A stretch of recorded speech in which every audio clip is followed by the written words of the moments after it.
Então, gente, boa noite. A gente está aqui com a Bruna Isso. E com o Alessandro Martinello em algum lugar aqui. Eles vão fazer o nosso último Papo Gamer do semestre, certo? Iniciando pela Bruna. Eles vão contar um pouquinho da sua história, vão falar sobre algumas temáticas específicas. A gente agradece a disponibilidade de ambos, tá? Para estar aqui fazendo essa apresentação. E deixo agora com a Bruna, né? Obrigada. Toda a plateia é tua. Tá jóia, tá jóia. Bom, boa noite, pessoal. Em primeiro lugar, convido a todos a assistirem a palestra. Em primeiro lugar, meu nome é Bruna Teles. Eu sou artista digital e projetista CAD. Minha área nativa é a arquitetura. Eu sou especialista em visualização arquitetônica, em projetos arquitetônicos e ilustração digital. Migrei para jogos digitais em 2014 e hoje sou aluna aqui da Universidade de Jogos Digitais da Fevale. Bom, passada a apresentação prévia, o nome da palestra é Preciso de Recursos, e agora? Os caminhos que me levaram até a Lei Rouanet. Então, eu vou falar um pouquinho para vocês de como é que eu cheguei até a Lei Rouanet. Recentemente, eu tive um projeto aprovado para captação de recursos, junto ao Ministério da Cultura. É um projeto de jogo educacional chamado Peleno Pampa, que ele visa ensinar de forma lúdica, didática, parte da história do Brasil, especificamente a Revolução Farroupilha, para crianças do ensino público e privado do Brasil todo. Esse projeto tem um mês, mais ou menos, que eu obtive a aprovação dele junto ao Ministério da Cultura. E eu vou falar um pouquinho para vocês de como foi que surgiu a ideia e como que eu cheguei até a Lei Rouanet. Então, como surgiu a ideia? Eu acho interessante porque hoje a gente vai ter a segunda edição do Game On aqui na Fevale. E a minha ideia surgiu justamente na primeira edição do Game On, que foi da turma de 2015 do segundo semestre.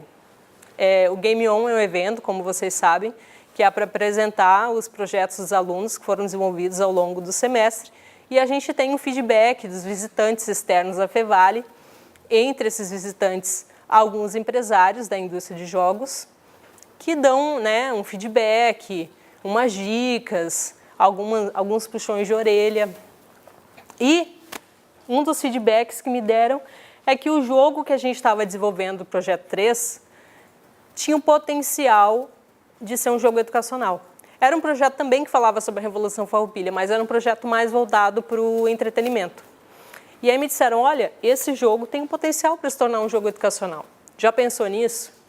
E, bom, saí do evento Game On com essa ideia martelando na minha cabeça. E próximo passo, pesquisa.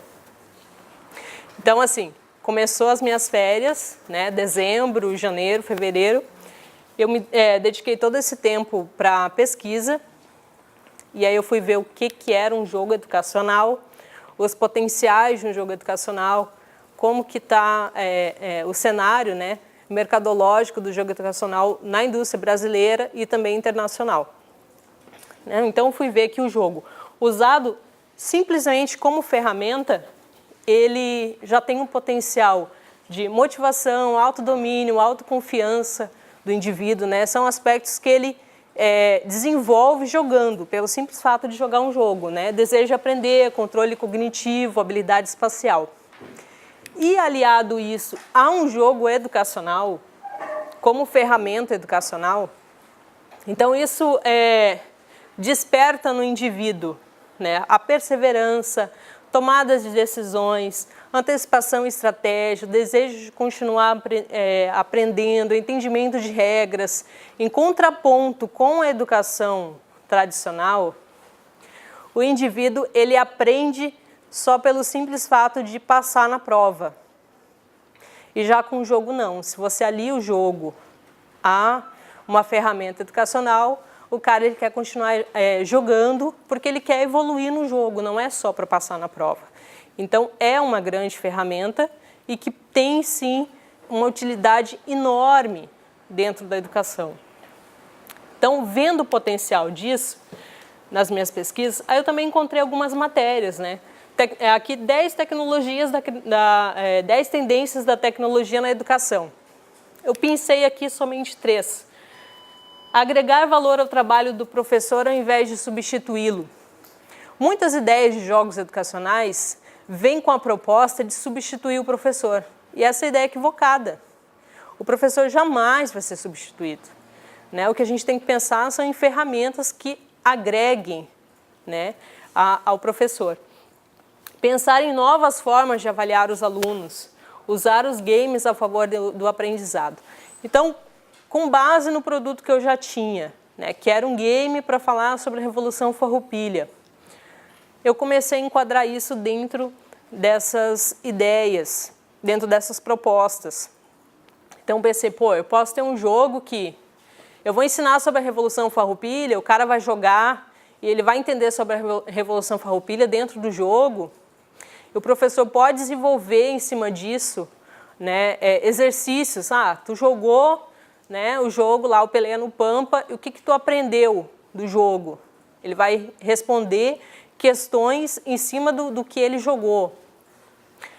O professor também pode ter como ferramenta, né, eu disponibilizar para o professor uma ferramenta para ele acompanhar a evolução do jogador, no caso o aluno, dentro do jogo.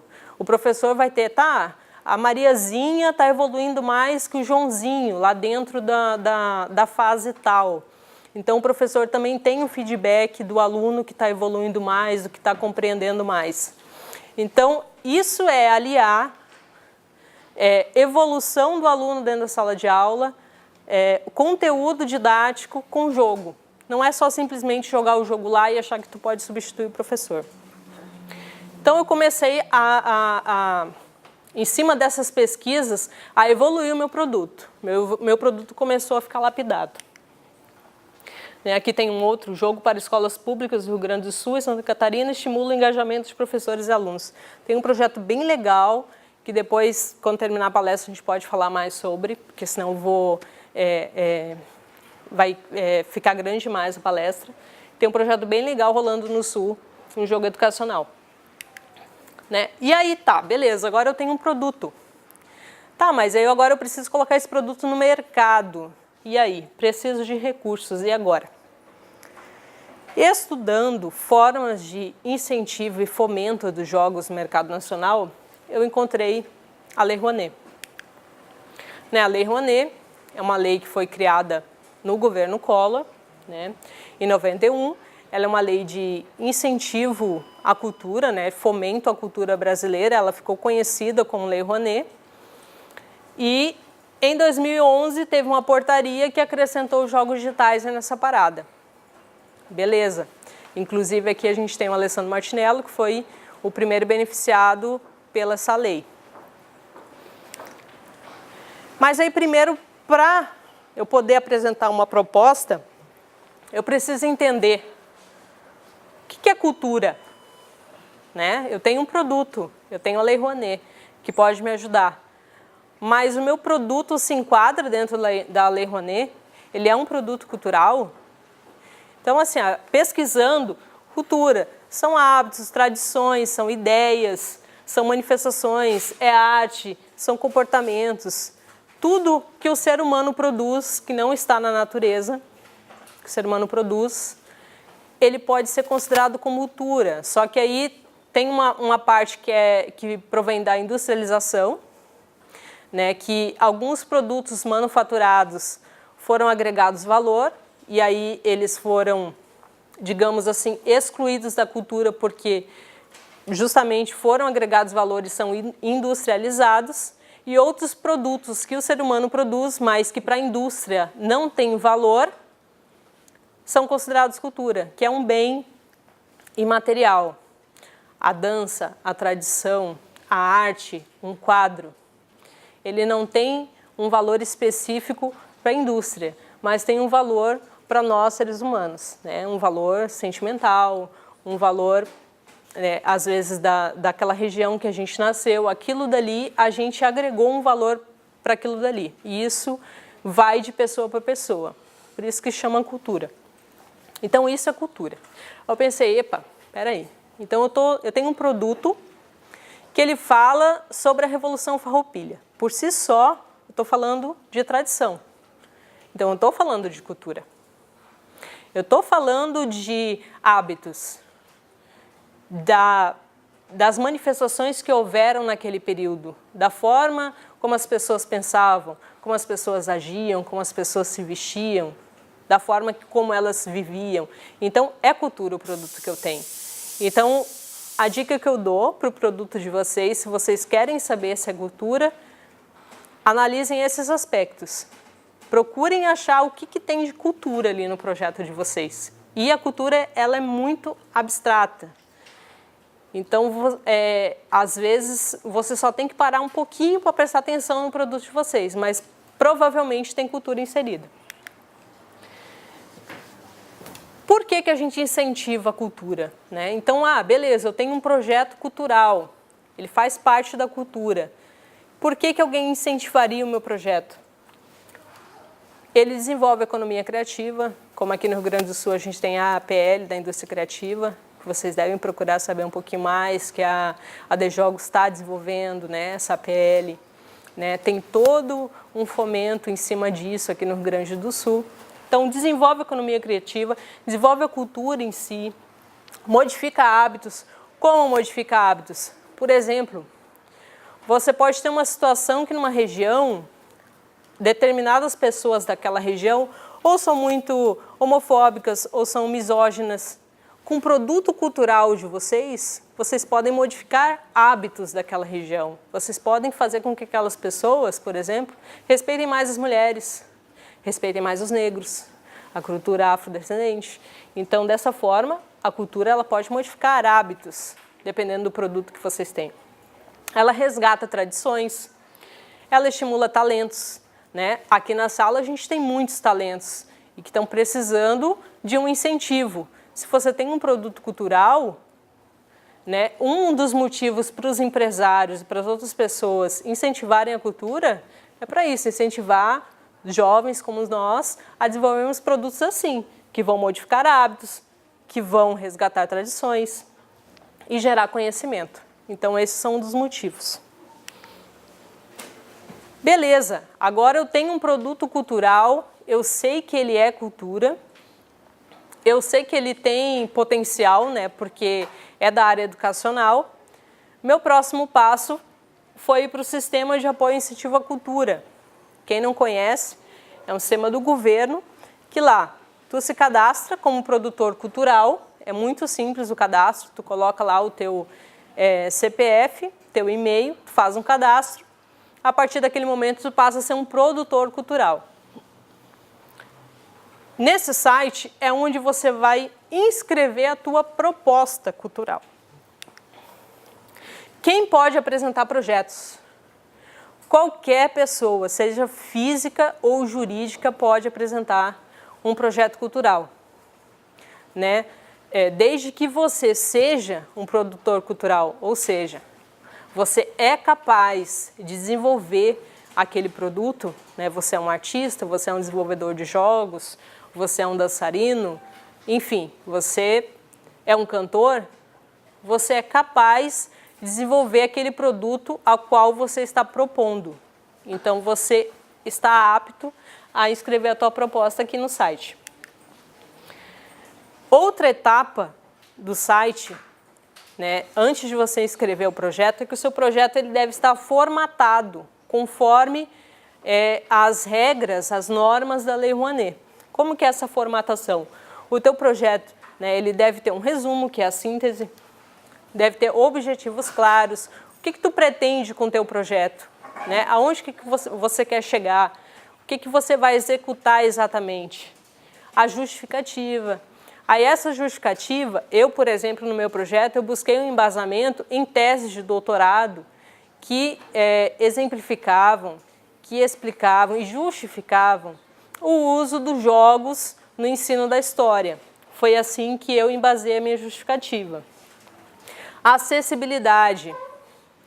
Como que você vai distribuir o teu produto? Né? E dentro dessa acessibilidade, você tem que contemplar pessoas que tenham, por exemplo, deficiência. É uma das normas da Lei Rouanet. No meu caso, o meu jogo ele vai ter legendas. Então, para quem, por exemplo, é surdo e mudo, ele tem a legenda. Tem onomatopeias que também vão facilitar, né, a visualização ali do jogo. A democratização de acesso. O que é a democratização de acesso? Não é cadeira de rodas, tá, galera? Porque é um jogo. A acessibilidade está aqui. A democratização de acesso você tem que disponibilizar parte do teu produto para pessoas de baixa renda.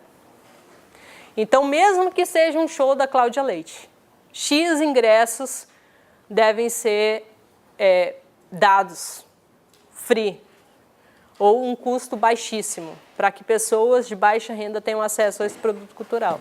Faz parte da Lei Rouanet, muita gente não sabe disso. Então, você tem que estipular, olha, de 100 mil cópias, sei lá, do meu produto, tantas mil cópias vai ser para o pessoal de baixa renda. Não vou cobrar por isso, vou entregar para uma escola, para uma entidade, enfim. Etapa de trabalho. Aí tu tem que discriminar ali no teu projeto como que vai ser feito, né? É o GDD, no caso, que a gente já é familiarizado com isso. A ficha técnica. Escrever quais que são as atribuições de cada integrante do teu projeto, por exemplo. No meu caso, eu tenho o William Cardoso, que ele é o programador, né, Unity. Então, o William vai fazer isso, isso e isso. Fulano vai fazer isso, isso e isso. Ficha técnica. E a planilha orçamentária. Acho que a gente, da área criativa, a gente não gosta muito de lidar com isso, mas a gente vai ter que discriminar exatamente quais que serão os custos relativos ao nosso projeto. Custos com software, custos com equipamentos, custo com pessoas, né, com RH. Então, essa é a formatação do projeto. Tem muita gente que contrata um formatador de projeto, não é problema. Né? Às vezes a gente é da área criativa, a gente, eu não quero mexer com isso, eu gosto de fazer arte, ou eu gosto de fazer programação, eu não sei lidar com isso. Não tem problema. Tem muita gente que contrata um formatador de projeto para a Lei Rouanet, que ele vai escrever o teu projeto e vai enquadrá-lo dentro da Lei Rouanet para você submetê-lo ao sistema que eu mostrei para vocês anteriormente ali, que é o sistema SALIC. Os critérios de avaliação. A gente passa por 3 etapas, né, que a admissibilidade é o primeiro, que é para verificar análise documental, né, se tu tem portfólio na área, se você já produziu alguma coisa na área, se o projeto de fato é cultural. É uma análise bem simples dos documentos que tu enviou, se os documentos estão ok ou se não estão ok. Depois passa para análise mais a fundo, que é a análise técnica, que aí eles pegam pessoa da área, desenvolvimento de jogos, para analisar o teu projeto. E depois a última análise, que é da CENIC, que é a Comissão Nacional de Incentivo Cultural, que são pessoas que são eleitas por meio de edital, são pessoas do Brasil todo. Acontece uma reunião uma vez por mês e eles pegam vários projetos e ali eles reanalisam tudo de novo aquele projeto para ver se está tudo ok, se o orçamento está batendo, se os custos não estão, né, exorbitantes, está dentro do valor de mercado, se o período que tu deu, né, de prazo está dentro do mercado. E aí eles batem um martelo, ó, teu projeto está aprovado, apto à captação. Mas, isso é tudo? Não, porque o projeto aprovado, eu acho que é uma das etapas mais simples. Porque não é o governo que te dá o dinheiro, né? Muita gente acha assim, o governo vai chegar lá e vai me dar o dinheiro. Não, ele só está tornando o teu projeto apto à captação de recursos. E aí é que vem a parte complicada. Mas vamos falar um pouquinho sobre isso. Então aqui a taxa de aprovação de projetos, né, é uma média dos últimos 10 anos, 87%. Então de 6.194 projetos admitidos, né, ou seja, foram inscritos e passaram pela primeira fase de aprovação, 5.407 projetos foram aprovados, isso só em 2015. Aí vem a vergonha para o nosso setor e é isso que eu gostaria que vocês prestassem bastante atenção. Projeto Jogos.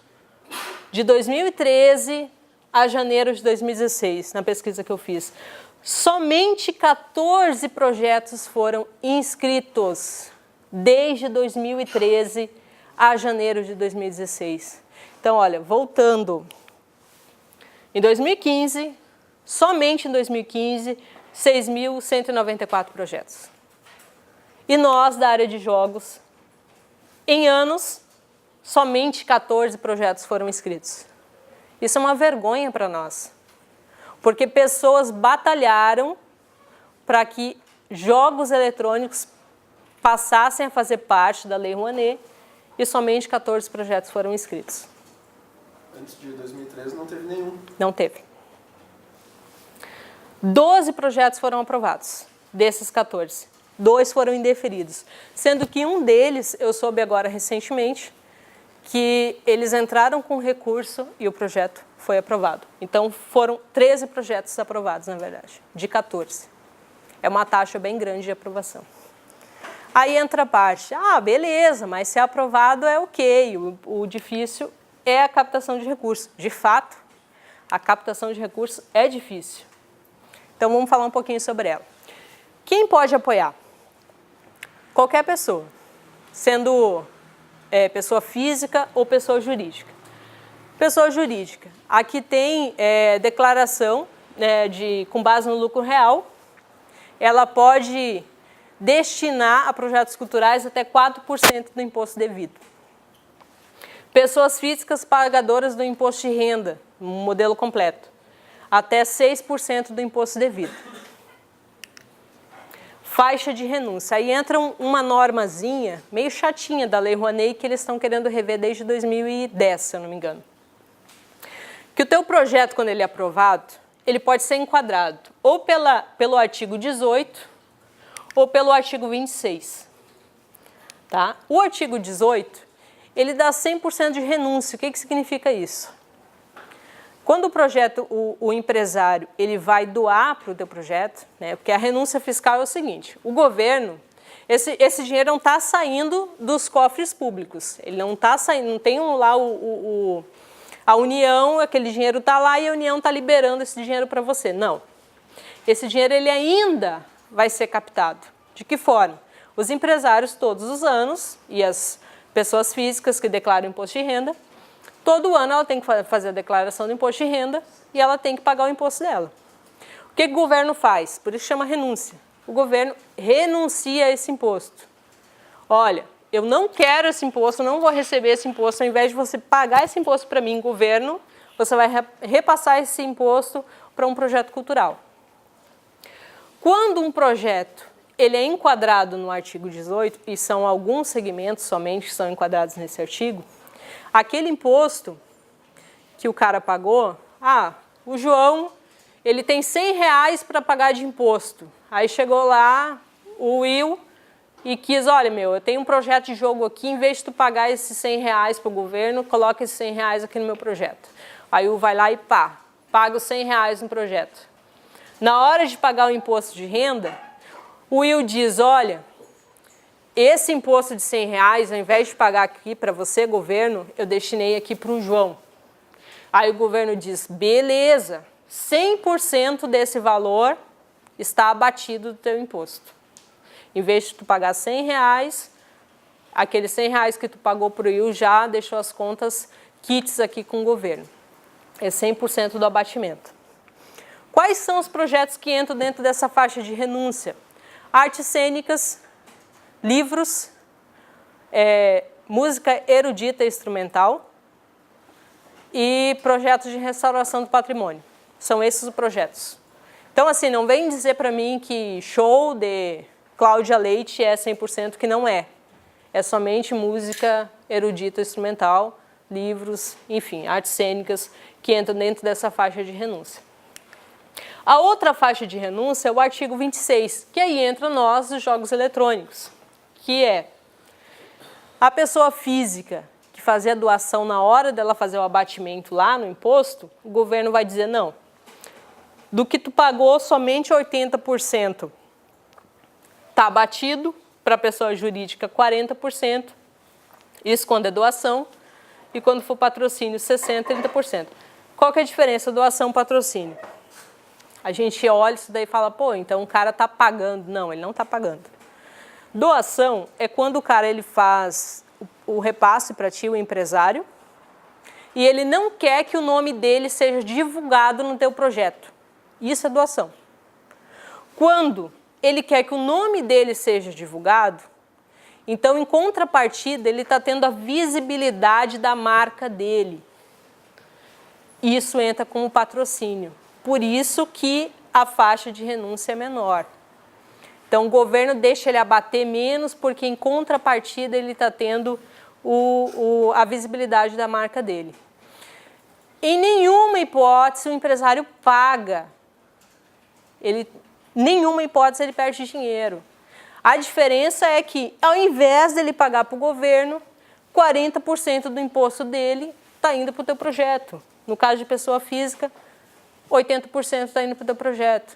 Quando tem um retorno da imagem, 30% pessoa física está indo para o teu projeto, pessoa jurídica, e patrocínio, 60% está indo para o teu projeto. Então, jamais o empresário perde com a Lei Rouanet. Jamais. Ainda mais para quem não gosta de pagar imposto para o governo. Taxa de captação. Entre 2011 e 2015, 50% dos projetos aprovados conseguiram obter captação junto aos empresários e pessoas físicas. Então, daquela quantidade, voltando ali, 5.407 projetos aprovados. Destes, 50% obtiveram captação. Porque é isso, teu projeto foi aprovado, o governo está te dando um certificado. Teu projeto está apto a captar recursos junto aos empresários. A partir dali, ele não interfere em mais nada. É tu que vai ir atrás do empresário e tudo mais, que tu vai atrás dos recursos. Então, esse dado, eu consegui ele no site do Ministério da Cultura. Entre 2011 e 2015, destes projetos que foram aprovados, 50% dos projetos conseguiram captar o valor para executar o projeto cultural. E eu acho isso vergonhoso para nós, porque de tantos projetos que foram aprovados, só em 2015, a gente em anos só tem 13 projetos aprovados. A gente poderia ter abocanhado uma boa fatia dessa captação, mas não.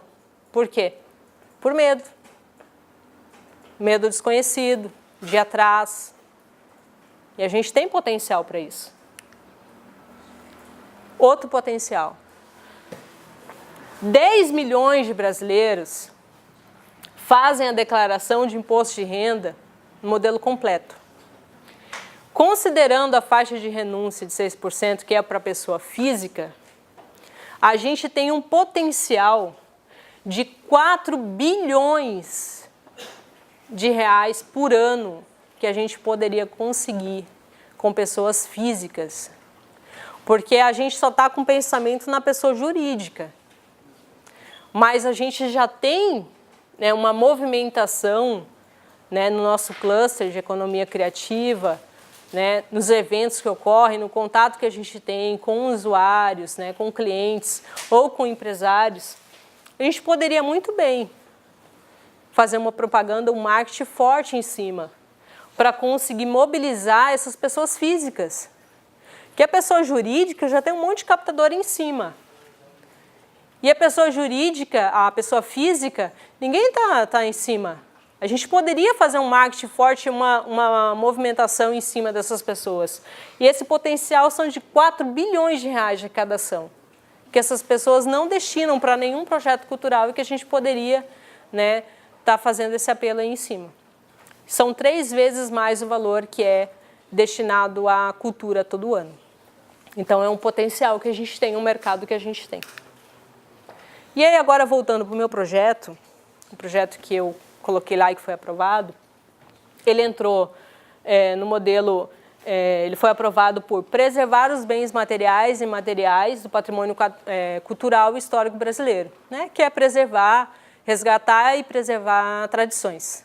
Ele entra dentro do artigo 26, que não é o 100%. Muita gente considera isso um obstáculo.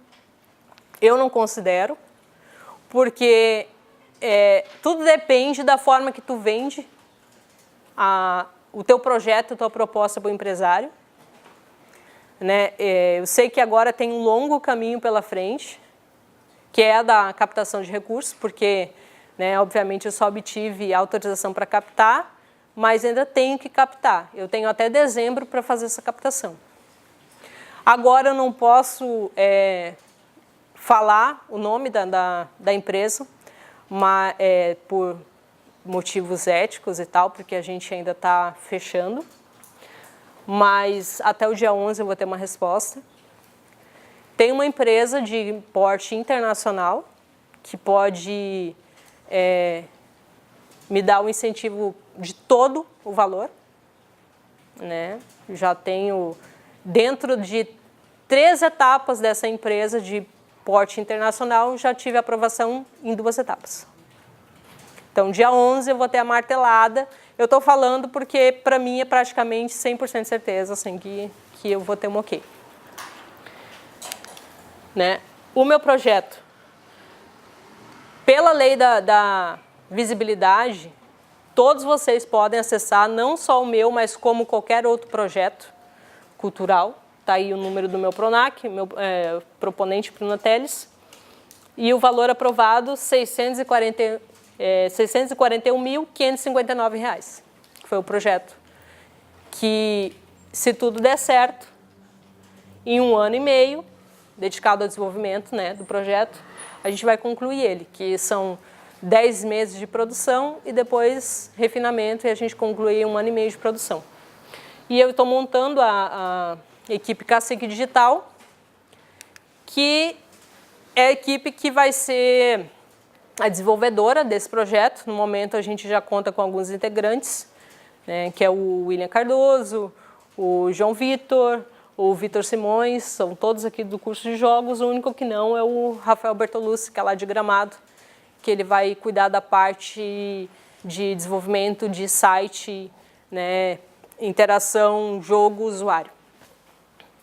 E é isso, pessoal. Eu quis falar um pouquinho do meu projeto para vocês, e meu propósito maior é incentivar vocês aí atrás. Assim, tudo começou, então, foi na Game On do semestre passado, com uma ideia de uma pessoa me falando, olha, tem potencial para ser um jogo educacional. Fui atrás, pesquisei sobre o jogo educacional, pesquisei sobre a Lei Rouanet. Então, acho que, assim, às vezes a gente se acha muito incapaz, ainda mais porque estamos ainda estudando.